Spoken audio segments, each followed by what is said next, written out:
Okay, hi. So I am sat here with Laurence Lagnese from Team USA. He's also the head of the HMB Authenticity Committee. So one of the things I wanted to talk to you about, Laurence, really, is this is your third year back at the Nations.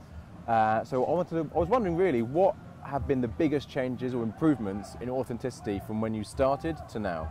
So one of the big changes that have gone on with authenticity is the fact that we actually have a staff here this year. It's the first year that you have a team of authenticity marshals, effectively, which we've never had at Battle of Nations and forever. I think 8 years ago we had it, and we haven't had it since. So big change is that. So we're there working with the marshals to raise the standard of how it looks. In previous years, most things have been generically allowed, like it was medieval-ish. Yeah. And in this recent year, with the direction of the board and things like that, we have been taking a step closer to reenactment versus going to the full, versus just being medieval-ish. Yeah. And this reenactment standard is, the fighters are not super happy about it, but I think we're working enough evenly. We're going slowly. So I think they're being fair with that. They're being accepting of it. Okay. And with all the fighters who have registered for this year, who you've seen so far this year, have there been any whose suit of armour you've seen and just thought, that's what I want, that is authentic, and that's really the standard? Without question, you had Martin from the Netherlands and this full blackened suit that is absolutely gorgeous.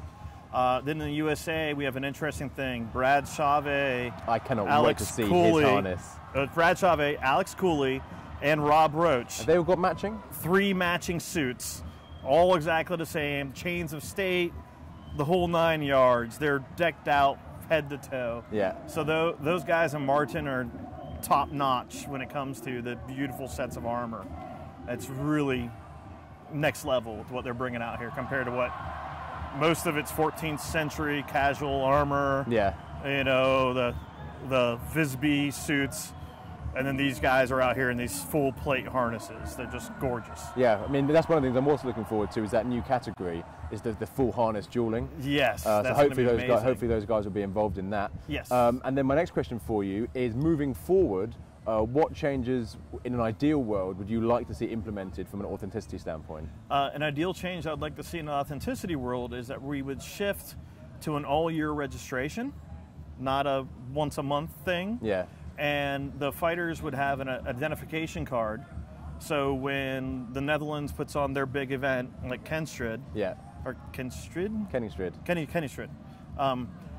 when they put on their big event, instead of having to do their own authenticity check, they just look at the registry that already exists. Yeah.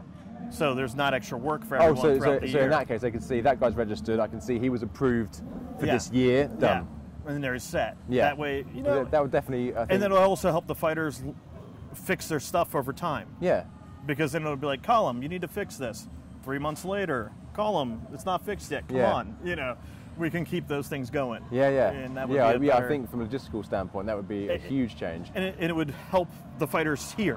No, that's what I mean. Not only from an organisational perspective, a database existing for them would be a weight off their shoulders, but also from a fighter, you wouldn't have that, okay, well, I was approved at this one. Am I going to be approved at this one? Right. Even though they're like a month apart. Yeah, and it's going to be, you're fine unless you change it. Yeah, in which case you'd have to you have to re-update it. Yeah, I mean, personally, as someone who fought for a number of years at Battle of the Nations, I think that's a good idea. Yeah. I mean, I don't speak for everyone. Right. We're going to see what happens. We'll see where that goes. But I'm going to be fighting to make that happen over this next year. Okay, fantastic. I just want to say a massive thanks to you for coming and joining us here in the European studio. So once again, we're now going to go back to the 5v5, the main list, with myself and Gavin commentating. And Laurence, thanks again, man, for coming along. Really appreciate your time. Thanks, buddy. You're always amazing.